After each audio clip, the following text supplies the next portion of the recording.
UFC Noche is around 8 weeks away, and we still don't know the main event for the card. And it's just particularly interesting because we only have one fight, I believe, officially announced for it, which is Michel Pereira versus Anthony Hernandez, which is an amazing fight. But we don't even know the main event, and I think it's obviously because it's Mexican Independence Day. Obviously, Alexa Grasso will be defending her title against someone. I'm assuming it's Valentina, but she has said after that horrific judging of the 5th round in her last fight with Grasso that she thinks that the judges are rigging it or something because it's Mexican Independence Day. Listen, that 10-8 round was absolutely bullshit. That was stupid, but I don't think they're the same judges as they always are. I don't think they're not bringing in Mexican judges to do this, so I don't know what she's trying to say there, but if she's not fighting, then Grasso's probably defending the title against Mignon Fiorot. Sorry if I butchered that name there, but so we know Michel Pereira versus Anthony Hernandez is on it. It's 100% certainty, basically 99.99% certainty that Alexa Grasso will be on the card against Valentina or Fiorot. We just don't know which one. I'm still going to assume it's Valentina. I don't see why she turned down a title shot when you can make a debate that they should put someone else in there. So I'm assuming it's going to be Valentina. But now the question is what is going to be the main event? Is it going to be Grasso? And we're going to get into that if it is and why I think fans should prepare for that being the case.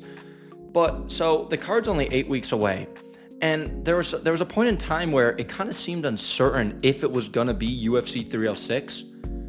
I think they took some advertisement for 306 off, and the fact that no fights have really been announced for it, were they going to turn into like a really nice fight night or something, which would kind of let them put Grasso as the headline for the fight night. I'll get into why Grasso might be main eventing the pay-per-view, which God forbid that happen. But is it going to be a fight night? But they released at the last fight night, they released a trailer for the Sphere card stating that it is UFC 306.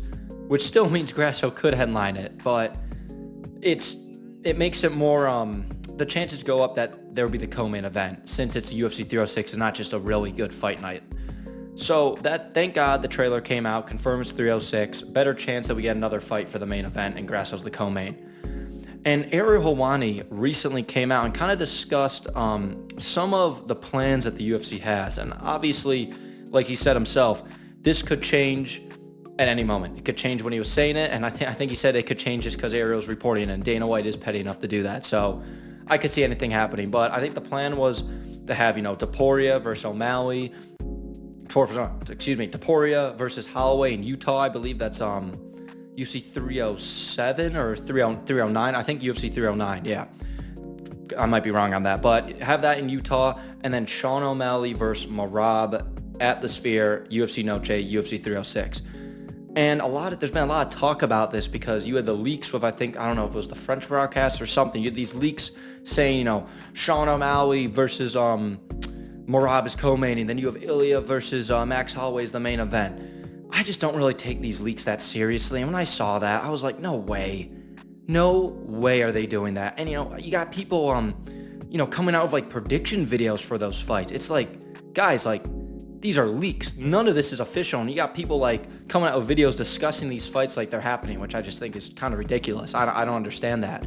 So I didn't want to make a video about those leaks because they're leaks. There's no merit to it. There's no truth to it. The UFC has not announced it. There's no reliable source even stating that was going to happen, where you had Holloway, Topuria as the main event and O'Malley versus Merab as the co-main.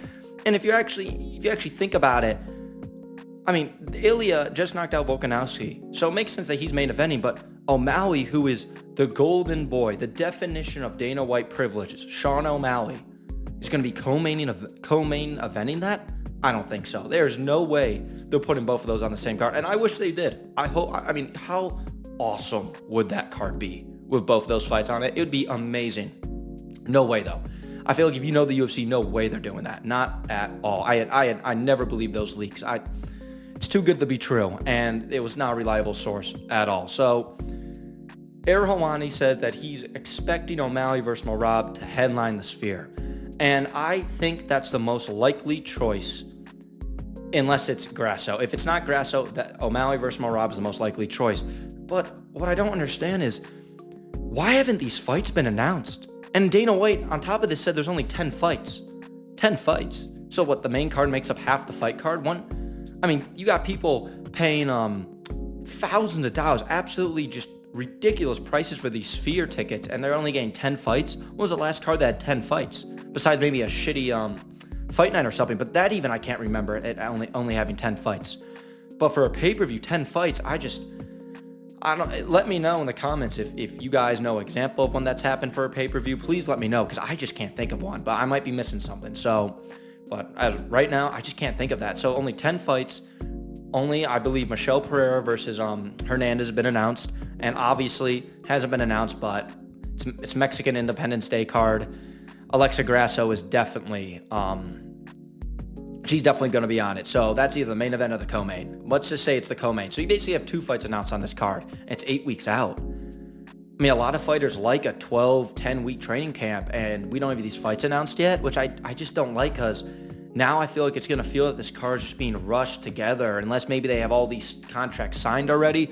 But I feel like if we know Sean O'Malley has to fight Merab next. We know Merab is willing to fight this guy whenever. You tell him to fight him next week, he's doing it. And I think we all know that Sean O'Malley would be 100% down to headline the Sphere. It's a huge event. I think Dana said it's the only time they're going to go to the Sphere, and I kind of believe him on that, because he said he's already invested $17 million into this. Makes sense why he got Saudi Arabia to help sponsor this event. But God, imagine this. This is going to be a Mexican independence card, which is not going to be headlined by a Mexican, unless it's Grasso, which, God, no. I'll get into that later, as I said probably 5 times already. But this could be a card, Mexican Independence Day card, sponsored by Riyadh Season, and not headlined by a Mexican fighter, which is probably what's going to be, which is just, it's just kind of funny when you think about it, but it is what it is. I just want good fights, so who cares? But why haven't they announced O'Malley versus Merab if that's going to be on this? Why would you not announce this already? Especially Sean O'Malley, they want to build him into that star, because Sean O'Malley is not a proven draw at all yet. He's not. He just isn't. He has no personality on the mic, but he has the fighting style to be a proven draw and a real star in the sport. He has the fighting style. And when you have a fighting style like that, and let's say he goes out there and KOs Merab, it's going to boost him even closer to being a legit draw that a lot of people think he is. Dana White says he's a huge draw. Everyone says this and stuff working for the UFC, but they're just, listen, perception is reality. Dana wants you to believe he's a big draw when he's not. I get what Dana's doing here, but he's lying to you, okay? He's lying to you. He's doing business practices. It is what it is.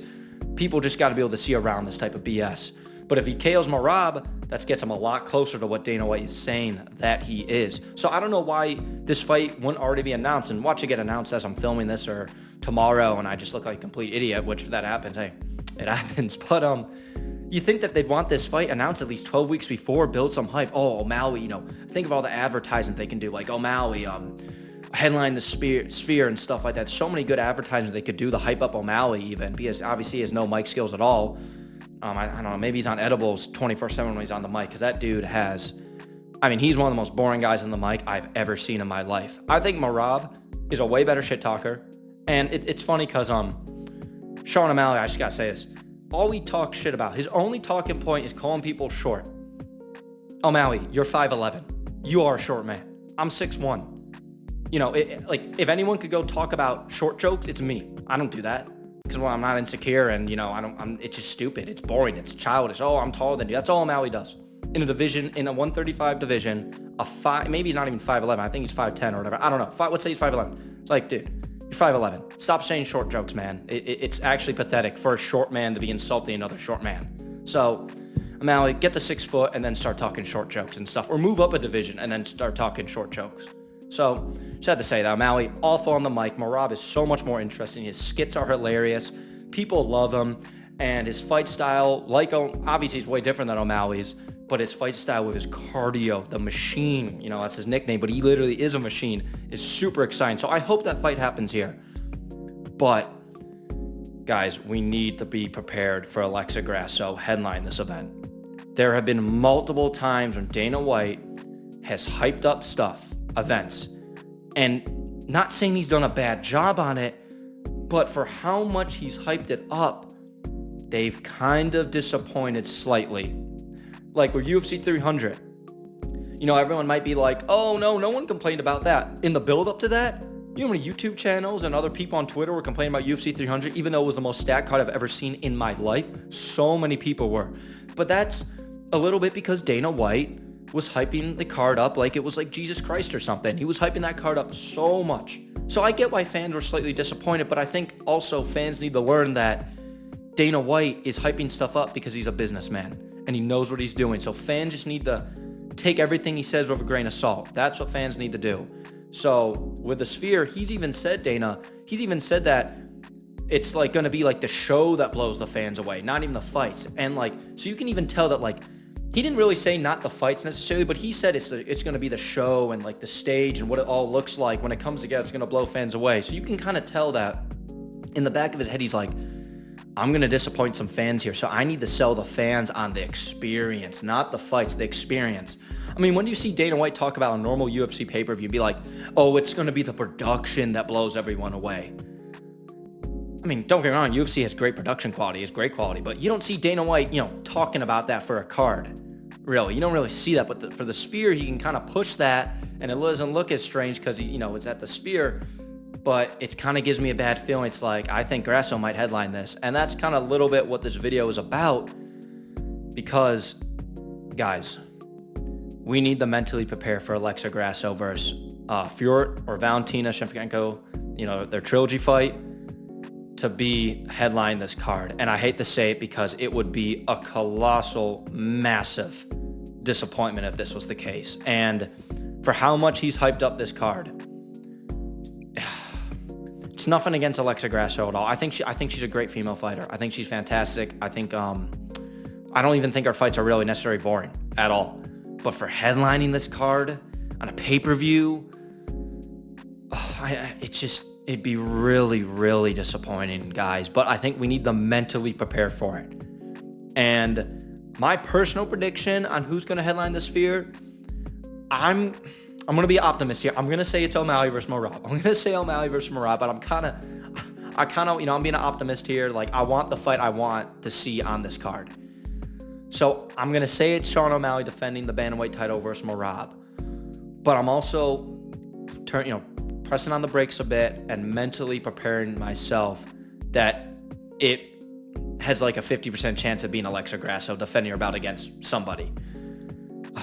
Guys, just prepare yourself for it, because I know a lot of people are going to be disappointed. I'm going to be disappointed as well. But I just got to mentally prepare for it. And as I said, like, you think if it was O'Malley versus Merab, it would have just been announced already, unless there's injuries or something. But I feel like one of these guys would have came out and said, hey, I'm injured. Like, I'm not fighting at the Sphere. I mean, there's a period of time where Chandler was teasing at the Sphere. Chandler, selling wolf tickets like absolute bum he is, waiting 2 years for Conor McGregor. I mean, Chandler, absolute bum. Such a shame because he's such an entertained fighter. I think he's a good dude. I just think he's an idiot. Absolute moron. But listen, Dana White even said, and Ariel mentioned, Dana White said he's already putting $17 million into this. There's a reason why Riyadh Season's now sponsoring. He's putting a ton of money into this. And Ariel Helwani even said that Conor McGregor commands too much. So Dana White is not going to put 20 mil almost into this Sphere and then go pay Conor McGregor over 20 mil. He's not going to do that. And I know everything Ariel Helwani says isn't necessarily true, but let's be honest, he's a very, very reliable source with this stuff. Obviously it can change, but when he says that, I 100% agree, because Chandler's trying to sell everyone wolf tickets about, we're doing the Sphere or something. Now I think the rumors that they're going to do it at UFC 310.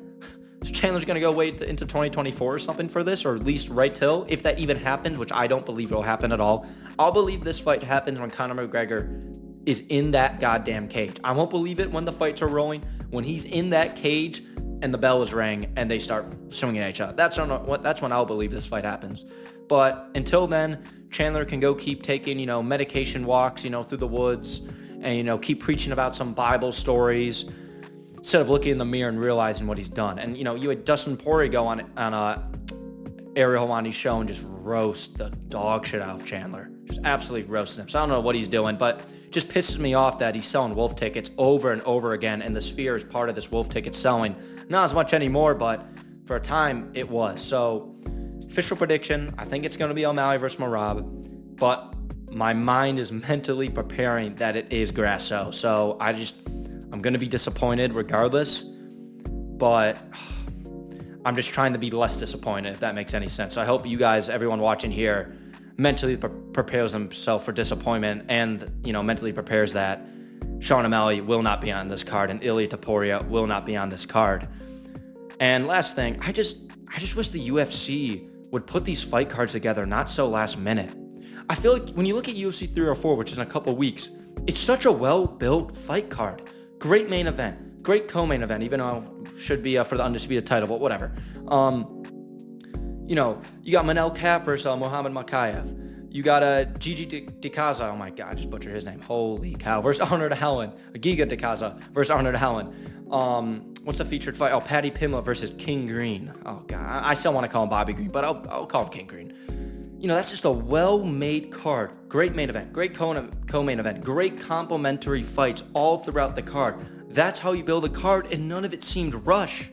None of it was rushed at all. Why are we announcing fights 7 weeks out? I mean, if we don't get a fight announcement next week, it's like 7 weeks till. Most training camps are always 8 weeks, if not longer. So UFC, please, 2 things.